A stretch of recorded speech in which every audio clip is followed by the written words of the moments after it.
last summer. I went on an unguided expedition with two of my buddies to try to climb the tallest peak in North America. So here's a few stories. Just a quick shout out to some companies and organizations who supported me. The North Face and the American Alpine Club provided myself an individual grant and my entire team the McNeil Scott Adventure Award to go on this expedition. And then, of course, Basecamp did a ton to support this team. Just a bit of background on our climb. There's three main routes on Denali. You have the West Buttress, which almost, I'd say 95% of teams use to climb Denali in a given season. The West Rib in yellow, and then the Cassine Ridge. The West Rib goes at like an Alaskan grade 4, the Cassine Ridge an Alaskan grade 5, and then the West Buttress an Alaskan grade 2. So a lot of people opt for the Buttress because it's much easier and doesn't have technical terrain like the Rib and the Ridge. Here's a picture of the ridge from the North Fork of the Kahiltna Glacier. You can kind of see it starts right here, goes all the way up that ridge there, that Rib. And the problem with climbing the Rib and the Cassine Ridge is you have to go through the North Fork of the Kahiltna, which is called the Valley of Death. And as you can see at the bottom, there's a ton of crevasses because it's a well-flowing glacier, and those crevasses make traveling on the glacier quite hard. And then there's also a lot of overhead danger. You can see that hanging serac off the Rib right there. So our plan was to hike up to Camp 4 at 14,000 feet and then follow that blue line, which is the West Rib cutoff, go down the mountain to that little point down there and start the route without having to go through the Valley of Death and, risk death. It's no fun. And then from there, we would establish an advanced base camp halfway up the Rib and start the climb. Here's what I think is the coolest part of the West Rib. I actually got to see this. It's called Chicken Couloir. It's about 1,500 foot couloir of ice and rock, just almost near vertical ice to climb up in the big mountains, which is pretty rare to find. So we would climb that up to the 12,000 foot apex camp and then climb the Rib from there to the advanced camp, which we were going to put at around 16,000 feet. And then from 16,000 feet, alpine style, to the summit at 20,300 feet. Another shot of the Rib. You can see it peeking behind this buttress here. Goes up. So, getting to the actual climb, this was our gear flying on the glacier. We each had a duffel and a backpack and a CMC. All of this in total was 125 pounds per person. So we each flew on the mountain with 125 pounds and had to carry that over the glacier on the mountain, which was quite hard. And we did that in sleds and rigged ropes between us in those sleds to carry it. And those CMCs, clean mountain cans, were our way of disposing human waste on the mountain without littering it with a bunch of gross stuff as we went. This was the plane that we loaded all of our gear into. It's a little 8-seater. I don't remember the exact model, but it has skis affixed to the bottom so it can land on the glaciers. And all of us would sit up towards the front of the plane, and then all of our gear would go in the rear. I think the coolest part of the trip was flying into the mountains. We flew out on a really cloudy day in Talkeetna, and right when we got to the base of the range, all those clouds lifted, and we were just greeted with these huge mountains. And this one right here, I went back afterwards and found that it was only 10,000 feet tall. So not very tall compared to everything else that we were about to see, but it looked huge when we were first flying in. Once we flew in, we went straight to Camp 1. So here's how we carried most of our gear. We each had a sled with our duffel and a CMC, and we rigged a bungee behind us to the sled so that we'd have a little bit of give and we weren't constantly being tugged on. But this day was definitely the hardest of all the days because we were coming from sea level on fresh-ish legs and carrying all of our weights. Got to Camp 1 with an awesome view of Hunter or Paguya in the background. This is my buddy Ewan, one of my climbing partners, probing our camp for crevasses. So when you camp on a glacier, what you want to do is make a big square around the camp, probe that down about 2 meters with your probe to see if there's any crevasses underneath where you're setting up camp.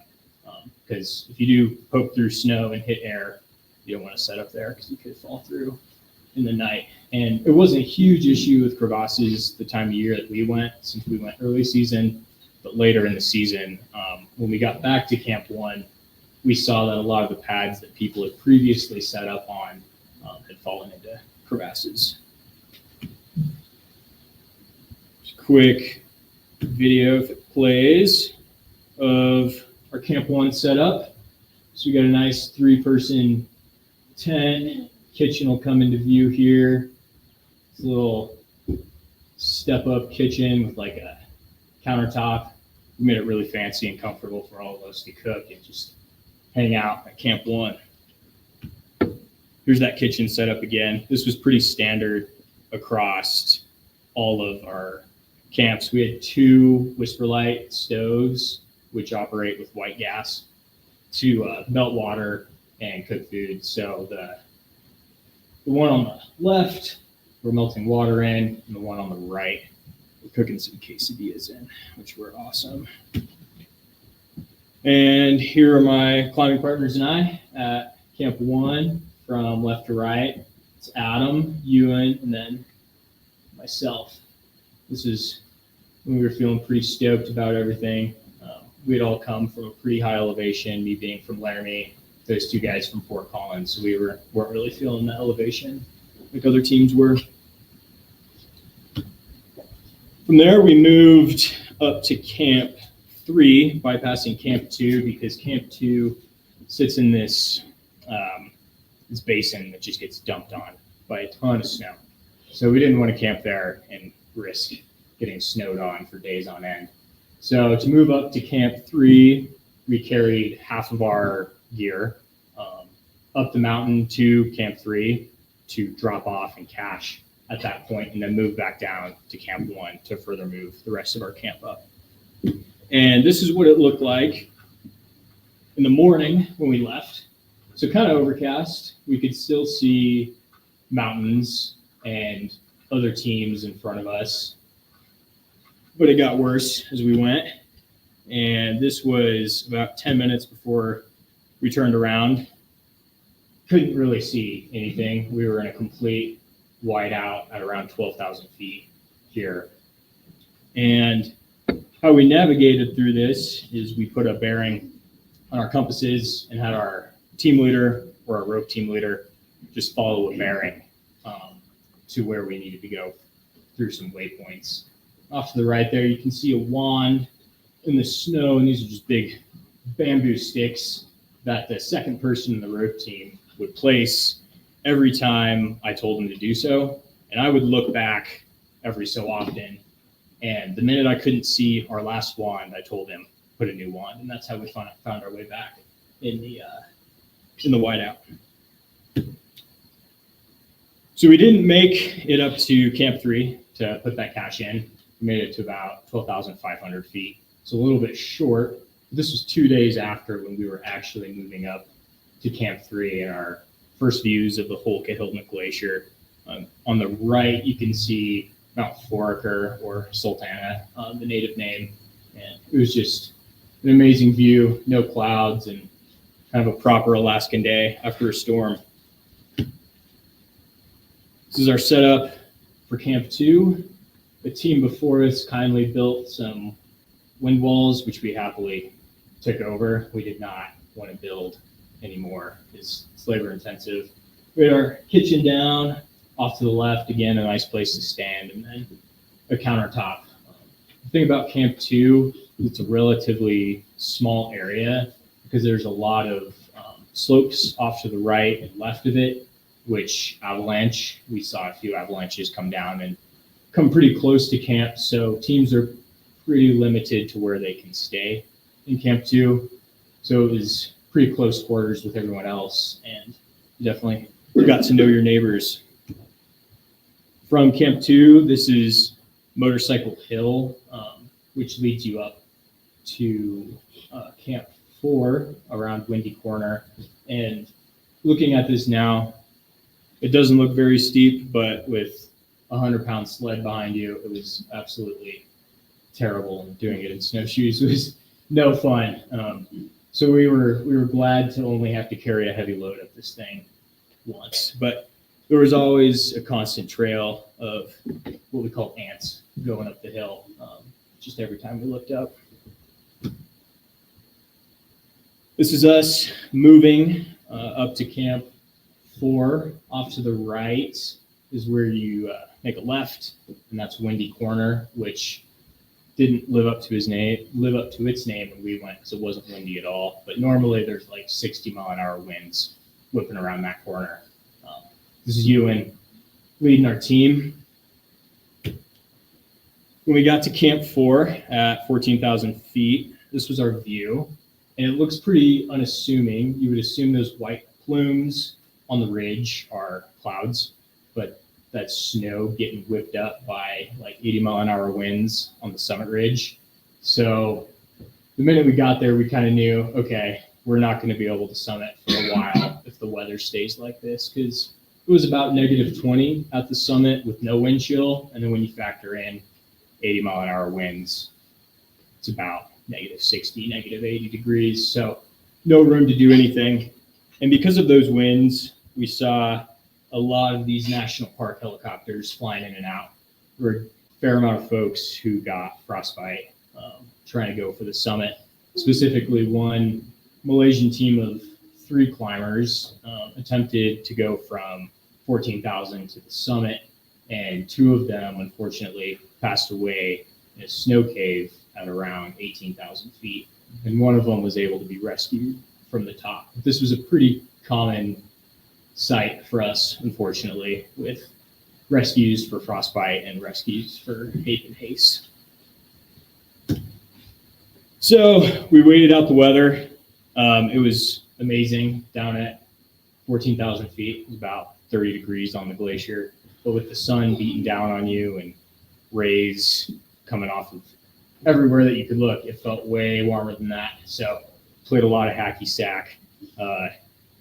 We built, to my knowledge, the only, I don't even know what to call this. What? A snow arch. We built the only snow arch at 14,000 feet. And we had a lot of groups come by and take pictures with this over the next couple of days. While we were at Camp 4, we had a good amount of storms hit us. This was the picture taken the morning after a pretty big storm. It doesn't look pretty big because about every hour during the night, we rotated on a schedule. One of us would get up, clear off the tent, make sure we didn't suffocate. But if you were a team that didn't do that, your tent nearly got buried like these guys. And it was at this point when we talked to some other teams who were attempting the West Rib and the Cassine Ridge, who told us there was absolutely no ice on the routes.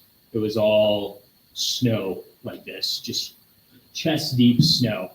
And at that point we decided, no, we're not going to do the rib. Let's just go for the buttress, because we didn't want to have to wallow through chest deep unconsolidated snow and get avalanched on. And we made that decision, and we woke up the next morning. It was my turn to make breakfast, and I had a weird kind of tickle in my throat when I woke up, and I was like, okay, this is nothing. And by the time I finished making breakfast and brought it back to the guys, I was seeing things, I could barely breathe, and I was coughing up some funky looking stuff. So I stayed behind in the tent while Ewan and Adam moved up the fixed lines to high camp at 17,000 feet, where they put a cache of food and fuel in for our summit attempt. Over the next few days, this was my view, which was pretty awesome, looking out the tent door. And I didn't really leave the tent because I only continued to get worse. So what we thought was acute mountain sickness started to look like high altitude pulmonary edema, which is essentially pneumonia. At high altitude, your lungs start to fill up with fluid, and it decreases the amount of oxygen that can get to your brain and how well you can breathe. So by day 4 of me not feeling very well, we went to the ranger station here at Camp 4, and there was a nurse on site there who didn't have the instruments to tell me I had HAPE, but she said, you probably have HAPE based on your conditions. So at that point, we decided time to go down the mountain. I didn't want to be one of those people on a helicopter. It's no way to exit a mountain. I wanted to exit with my guys. So we took one last jaunt to what's called the edge of the world on Denali, and this is a high point at Camp 4, which just overlooks the North Fork of the Kahiltna Glacier. So this is Mount Hunter, or the native name Baguya, at like 14,500 feet, and Mount Foraker at 17,000 feet. And it was really worth it to go on this little mile hike out of camp. 1, I hadn't left the tent in like 4 days, and 2, the views were just incredible out there. You could just see forever. So after we did this, we walked through the night off the mountain, and it was a long 17-hour day. We got in. This was our view in the morning of Mount Foraker, the alpenglow coming off of it. I thought this was a proper ending to the trip. It was probably my favorite picture that I took on the entire trip. It's just so pretty up there. Well, I left a lot of room for questions about expedition planning, other routes, etc. So if anyone has questions, I'm happy to answer. This is kind of a two-parter. So you mentioned with the helicopters that there was a lot of people getting evacuated for frostbite, and then you said HAPE and haze. Mm-hmm. You explained what HAPE was. What is HAPE? HACE is high altitude cerebral edema. So it's where your noggin starts to fill up with the fluid as opposed to your lungs. And generally that's accompanied by like really severe headaches, almost migraine-like. Okay. Yeah. And then second part of that, not that this was necessarily like your fault for getting HAPE or like lack of planning or anything like that, but like I grew up at sea level. When I moved up here, everybody told me to avoid getting like altitude sickness, drink so much water, do all these things. Now when I tell everybody who comes to visit, like to avoid getting altitude sickness, I tell them to do all those same things. Is there anything like that for like you case, or is it just kind of like you get it or you don't? Yeah, I dove into a lot of literature after getting back, medical literature, because I was like, what the heck happened? We did everything right. I trained my butt off before. I was drinking plenty of liquids. We made a slow ascent up the mountain, and it just randomly happens to people. There's accounts of Sherpas on Everest who are, at altitude for years on end who get it just every so often. So it's pretty unpredictable. Oh, that sucks. Yeah. So sorry. That's good. You said you guys opted for snowshoes. Is there anybody who's opting for like ski touring in on those long? So yeah, it'd be a little bit more weight with ski gear and stuff like that, but it'd probably be easier to pull the sleds across. Is there anybody doing that? Yeah, I'd say 25% skiers or split boarders, 75% snowshoers. And we got jealous, the skiers. We got real jealous because they just glided over the snow and they kicked our butts. Like we would get passed by them all the time, and we were moving at a pretty good pace. The thing that sucks for them is they have to carry another set of boots up to Camp 4 to climb in because ski boots just aren't warm enough up there. They make over boots for ski boots, but none of the teams had those. They all brought their ski setup, those boots, and then a triple boot, like a Sportiva Allemans way up high, which each of those is like 3 pounds. That was like 6 pounds extra gear for them plus their skis. So there's trade-offs. And then as we were walking down in the night, we had a few teams on skis that just whizzed past us, and I was cursing out the entire time. If you said it again, this is on skis. We were gonna do the buttress, yeah. If we went for the rib or the ridge, probably snowshoes again. I'd probably go through the Valley of Death as opposed to going up to 14,000 at Camp 4. Do you think you'll attempt again? No. So Denali is interesting. It's one of the 7 summits. So there's a lot of infrastructure in place to get climbers on the mountain. And it brings a lot of people to the mountain. A lot of people who don't have the experience necessary to climb mountains. Our first day, there were 2 unguided parties.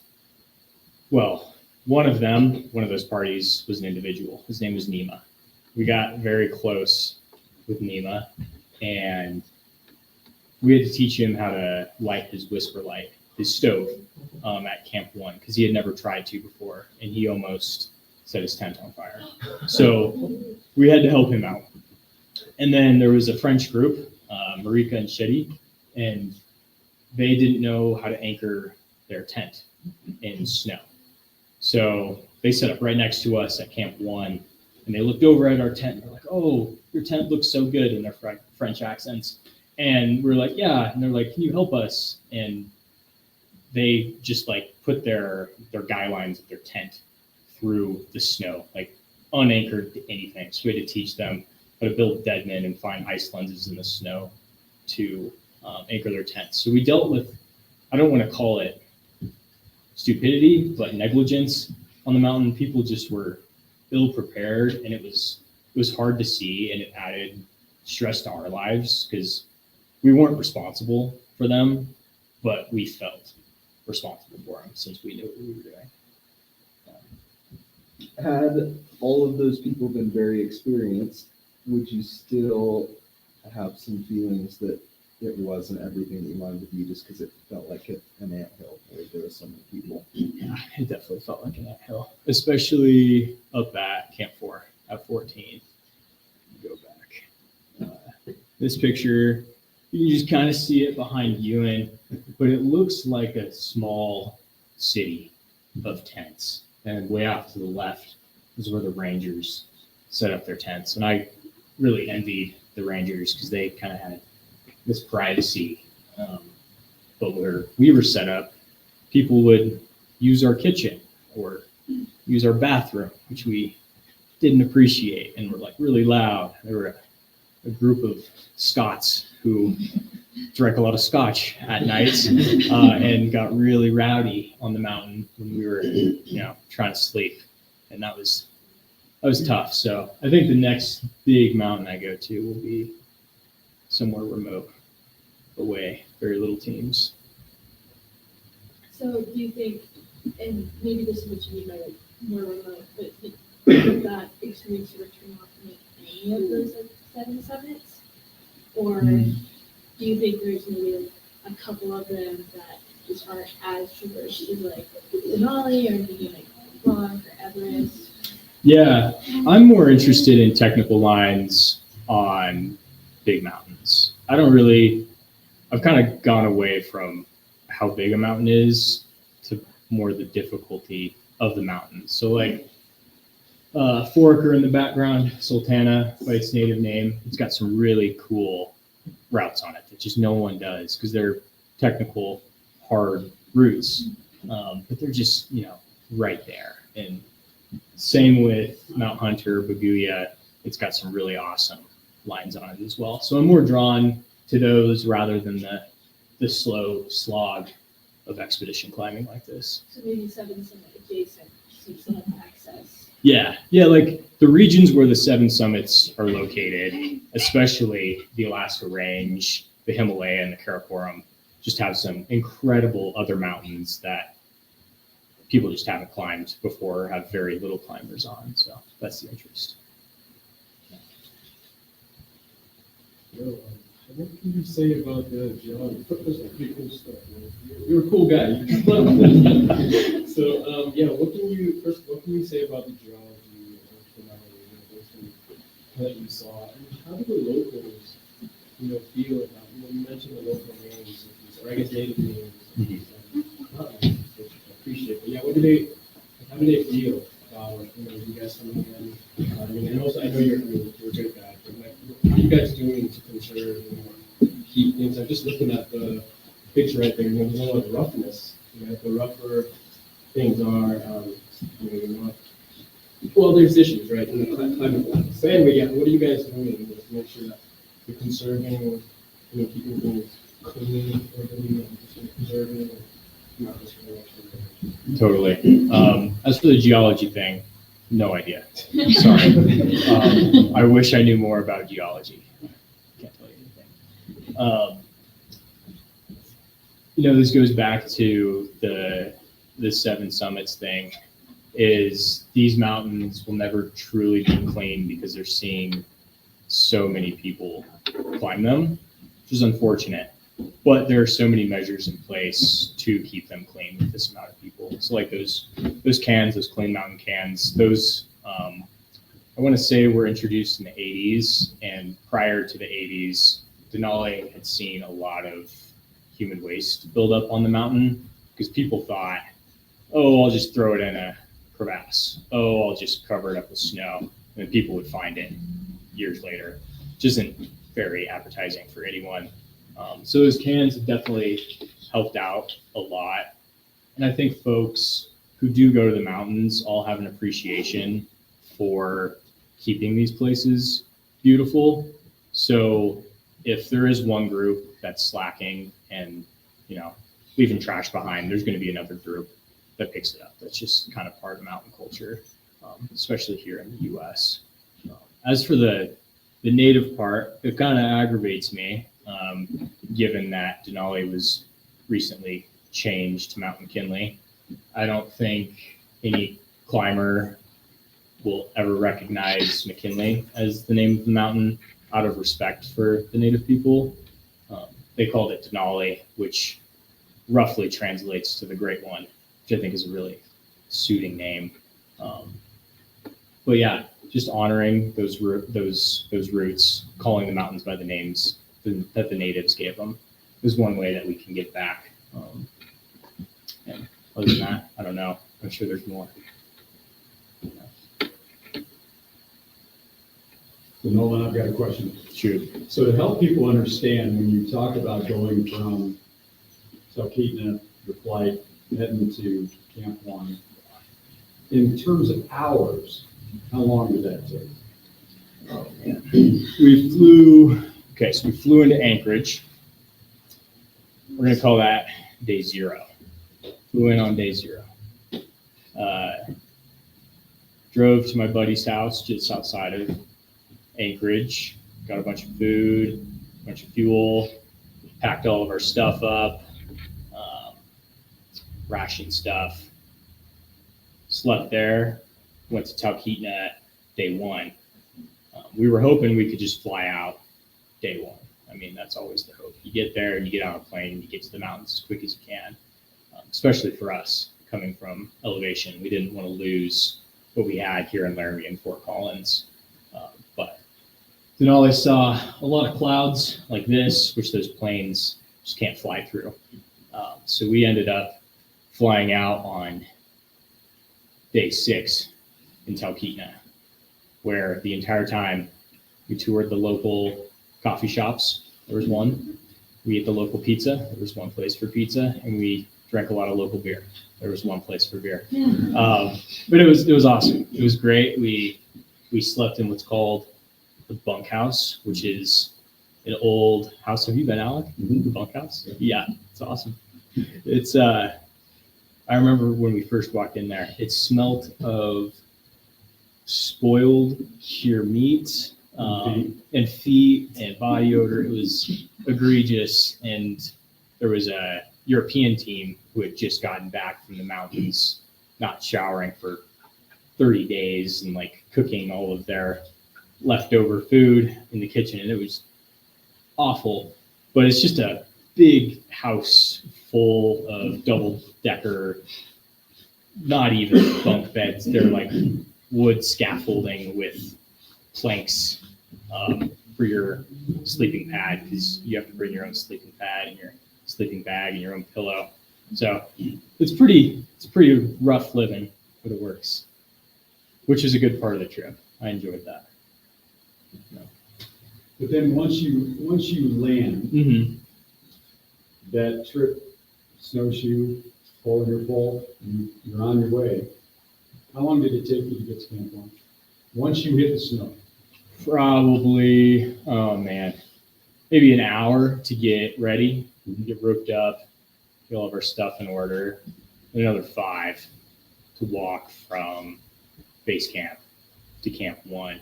Because you start off going down this hill, which is awesome. It's like, oh man, we can do this all day. But that's for about a quarter mile. And then after that quarter mile, for the next, was it like 6 miles, it's just this gradual incline that is constantly pulling on your sled. And you're in the heat of the day, and the snow is just like the perfect snowball snow. So it's like super sticky, and your stuff gets stuck and your sled won't move. And it's a rough day. And after that, your IT bands are just on fire.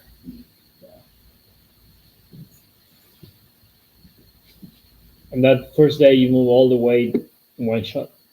Yeah. Basecamp to Camp 1. Do you know how many pounds? How many miles? How many pounds? How much is the weight? 125 each. So for that day, we split it up, 25 in the pack, and then 100 in the sled, which felt pretty reasonable. There were teams carrying more weight in their packs, less in their sleds, who struggled way more than we did. I don't know why. Physics, biomechanics, couldn't tell you, but it worked for us. We passed a fair amount of groups just using that. And we'd read a lot of forums before, just like put as little weight in your pack as you can and put it on the sled, because it's better to pull than actually have it on the back. Can you go more in depth about how you actually got those bags and your size and the gear up the things you climb? So Denali, on the buttress, you really don't do much actual climbing. Like, we're rarely on our hands. There were plenty of times where we'd have to use an ice axe or an ice tool to just like lean up against the snow or put it in the snow for some grip. There's rarely any climbing up to Camp 4. From Camp 4, you ditch the sleds, and then you actually start climbing, but still with a pretty heavy pack. You talked about how, like, day 0, you were done getting your food ration now out. How long did you ration for? Like, how long did you account for before you just would have had your Yeah, we planned 25 days on the mountain, which is about 5 more than a regular guided party would plan, just because we wanted to take it slow. And if there was bad weather, wait out that bad weather. But we calculated how many calories we would need to consume per day, and then just multiplied that by 3 and by 25 to figure out our total calories to bring up the mountain, and then a bunch of spreadsheet work and read nutrition labels, and we were able to figure out how much food to bring up. You break down your 125 pound pack. Even if you're Let's go back to, you gotta remember that.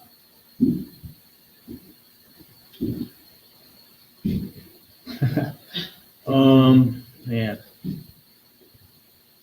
I'd say climbing gear probably took up a lot of that weight. We each brought a picket, which is a big metal rod, essentially, that you can drive into the snow and create a snow anchor with.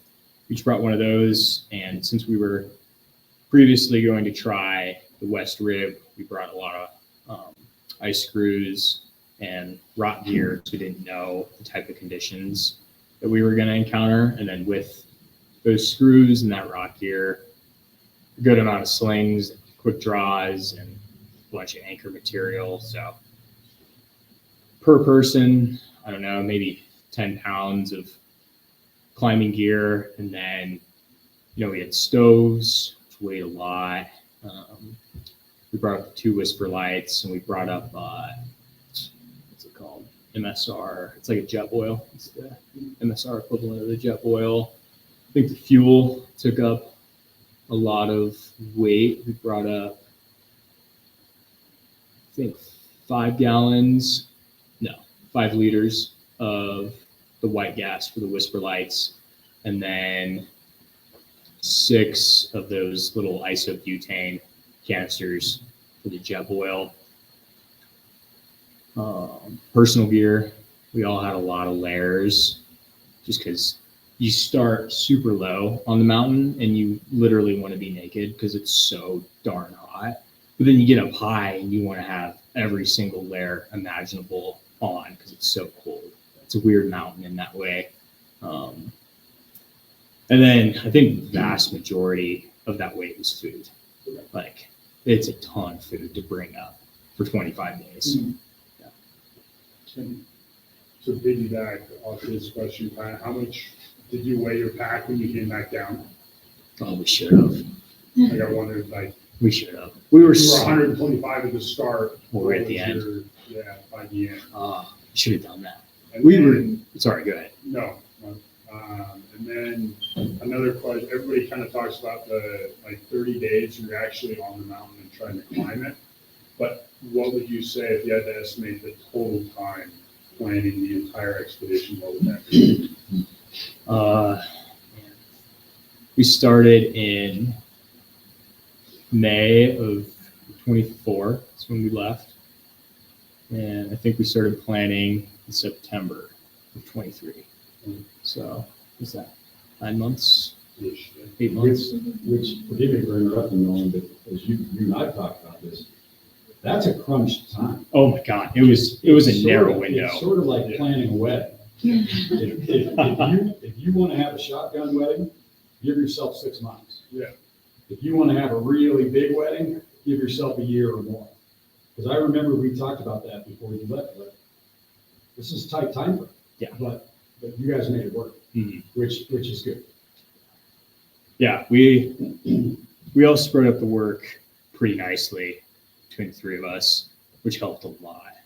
We were pretty envious of the guided groups who just got a gear list when they signed up to climb Denali and showed up on a random Saturday. Like, we put in a ton of time before, and I'd say that was the crux of the entire trip, was all the planning. It's a permit now?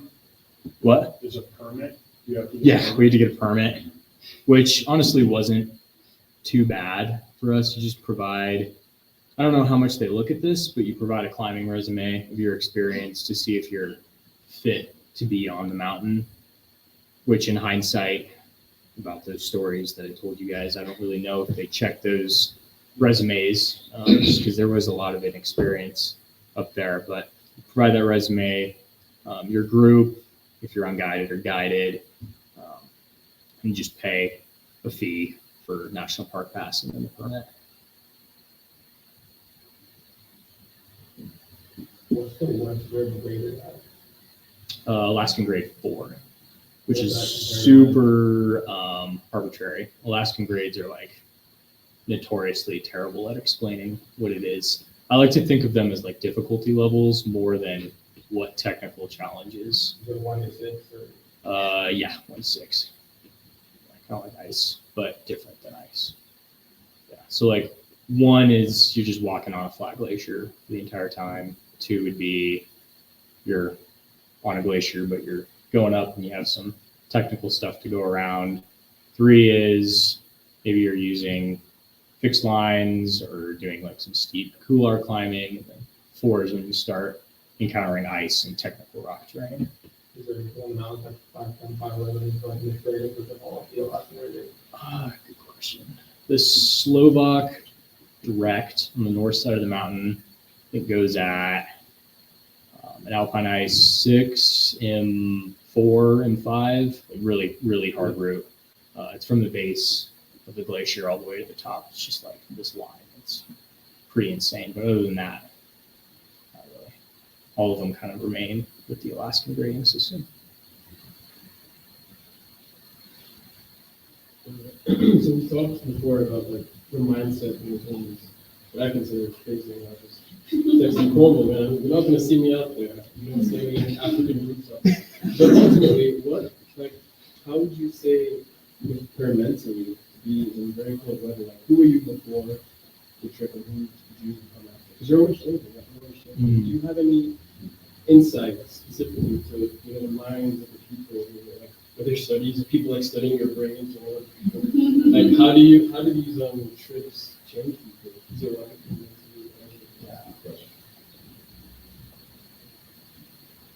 I think yourself is like the studier, like if you ride a lot on the mountain, if you really take time for yourself in the tent or in the kitchen or just while you're walking to think about how you're feeling and actually what's going on around you, that gives you the space to recognize the changes that are taking place. And I think one of the big things for me while I was up there is I realized how trivial some things in this modern life can be.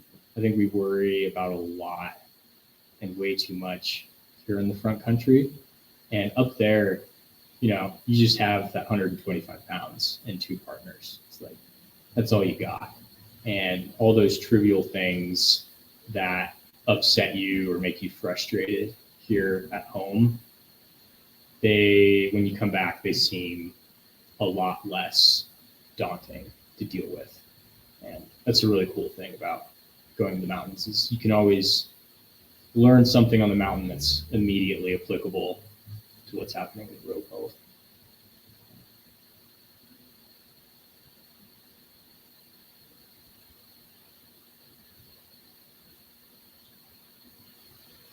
Any other questions? Who was the inspiration for the trip? Hmm. What made you want to do it? My buddy Adam, who I climbed with, he called me in September and he said, "Hey, do you want to do Denali?" And I'm like, "Dude, I don't know if I can swing that." And he goes, "Well, I'll help you out." And that's how it worked. I never dreamed that I would be able to do this, especially on my own at this age. Like, we were probably the youngest team on the mountain, which was really cool. But it just kind of fell into my lap, which I was really, really thankful for. And thankfully, I had a good amount of experience before that let me see that vision through and feel like, okay, maybe this isn't that crazy of an endeavor, contrary to what my mom and dad might think. But yeah, when he asked me, I was like, yeah, dude, of course. And then, yeah, just the training leading up to it, I felt like was inspiration itself. Like I was preparing myself for something big and it just all felt right. So I know you put in a lot of training hours leading up to the climb. All said and done, do you think you overtrained, undertrained? What have you done anything different in your training leading up to the climb? I think with the time frame that I had, I made it work. I wish I would have had a year to train, full year. And we planned it out from the beginning. We had a bunch of cycles of training. We started with a transition period where if you're already a fit person, you kind of transition into like this mountain fitness mindset, start practicing lifts that you're going to practice later on with really heavy weight, running more, getting in the mountains more. You move into a max strength period, which is where you're just lifting as heavy as you can and just going, just like adding weight every session. And that's so like, for example, would you rather climb up a hill with a 45-pound backpack, knowing you've climbed that hill with a 120-pound backpack? Or would you rather climb up that hill with a 45-pound backpack and no prior experience climbing up? You'd much rather do it if you have overtrained and used a ton of weight. So we did a big chunk of that, and then a period devoted to what's called muscular endurance, which is where we got on the stairs of War Memorial Stadium, weights in the pack, and went for hours, which was brutal, but it was a good time. And then at the end, just got into the mountains and kind of applied that fitness that we built towards our goal. But during all of that, life happens. You get sick, go to Steamboat, you party in college, you do those things, and the training starts to not fall behind, but you're not where you want to be.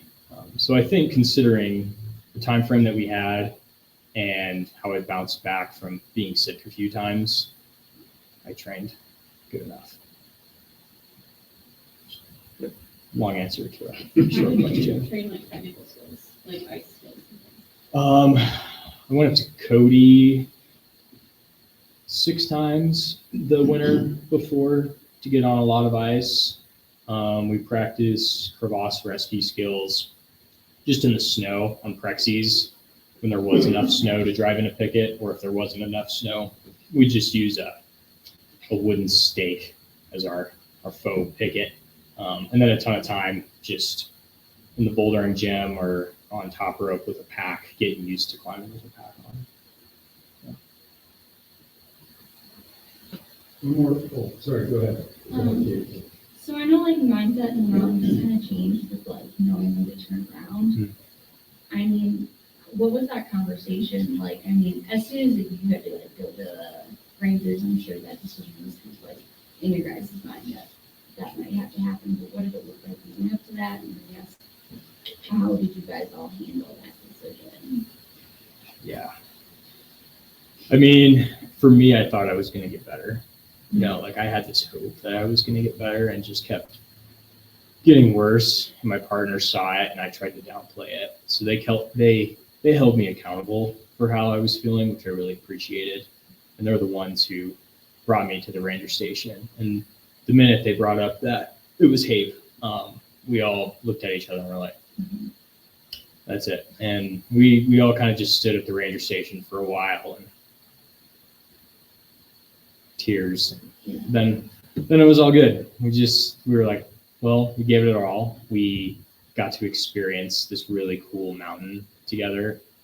We slept in a tent, the 3 of us, for like, I think 17 nights, which was a grand old time with those guys. And it was more about the experience than the place that we got. Like we had a really great journey along the way.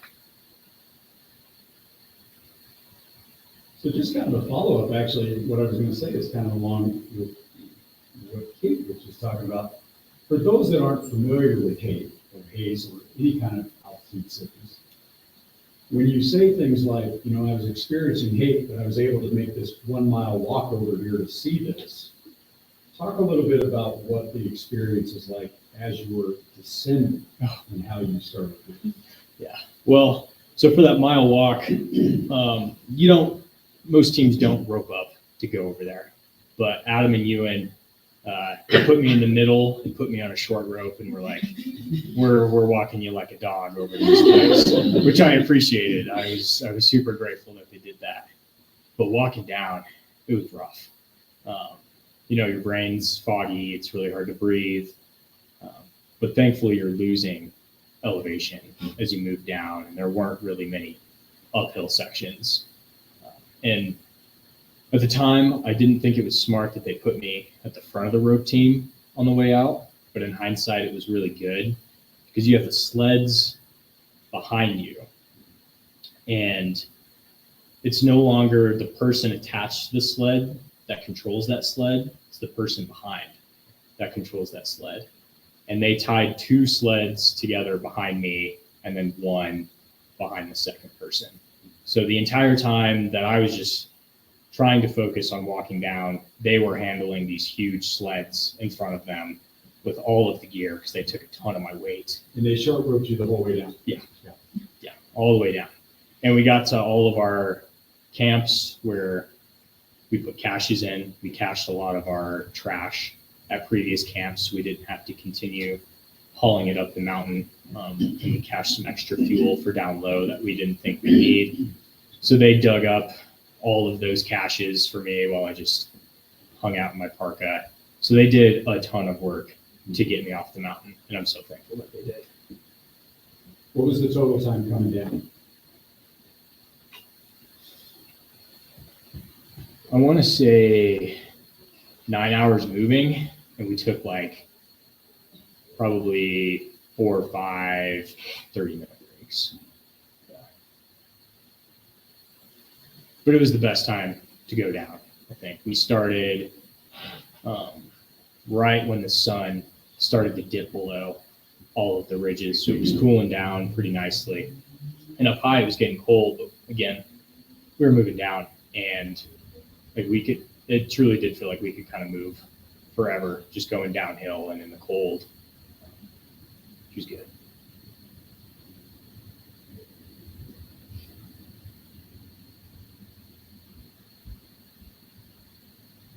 Any other questions?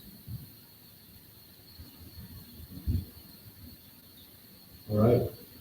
Well, I'm sure you'll stick around for a few minutes if anybody wants to ask anything. Thank you guys for showing up at Basecamp tonight and listening to Nolan, who is still employed here at Basecamp. So if you want to come see him again, his friend over here told me he doesn't really do much these days, so he's got time to put some hours in. But thank you all for showing up and being here for us and for Nolan. Thank you. Yeah, thank you all. Luis, you want to do that? These are